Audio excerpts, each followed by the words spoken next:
Keď sme boli deti, tak sme potrebovali veľa dostávať. Lásku, starostlivosť rodičov a práve vďaka tomu sme uverili, že tento svet je dobrým miestom pre život. No a čím rastieme, keď sa stávame dospelými, tak sa to otáča. Už nám dostávať nestačí, už potrebujeme aj dávať, aby sme sa cítili naplnení. A to dávanie najprirodzenejšie sa odohráva práve v rodine. Manželka sa dáva manželovi, manžel manželke a spoločne sa dávajú deťom a svojim príbuzným, ktorí to potrebujú.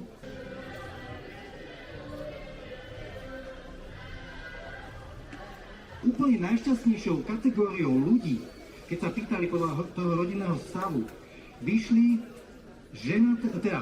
vydaté ženy. Čiže vydaté ženy sú najšťastnejšie. 95% opýtaných vydatých žien povedalo, že sa cítia byť šťastné. Takže, milí chlapi, ženatí, robíme to dobre.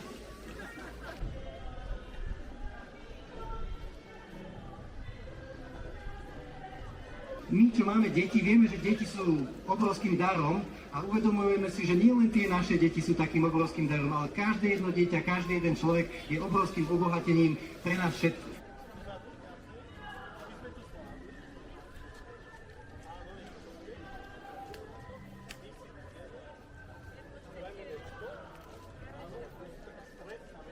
Dohovor o právach dieťaťa je jediná medzinárodná zmluva, na ktorej sa dohodli všetky štáty sveta, okrem USA, tu v zátvorke, a povedali sme tam jednu vec, že najlepšie prostredie pre deti a základná bunka spoločnosti je rodina tvorená matkou a otcom dieťaťa a na najlepší rozvoj osobností je atmosféra lásky, šťastia a porozumenia.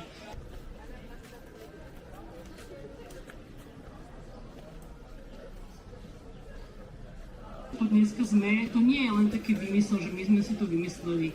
Jednoducho je to fakt, je to realita a túto realitu našťastie potvrdili všetky štáty sveta v tej medzinárodnej zmluve a stále vďaka tomuto to rodinu a deti bude chrániť. Čiže naozaj sme tu dneska a reprezentujeme hodnotu, ktorá je nie len odrazom reality, ale je aj nejakým spôsobom uznaná na univerzálnej úrovni.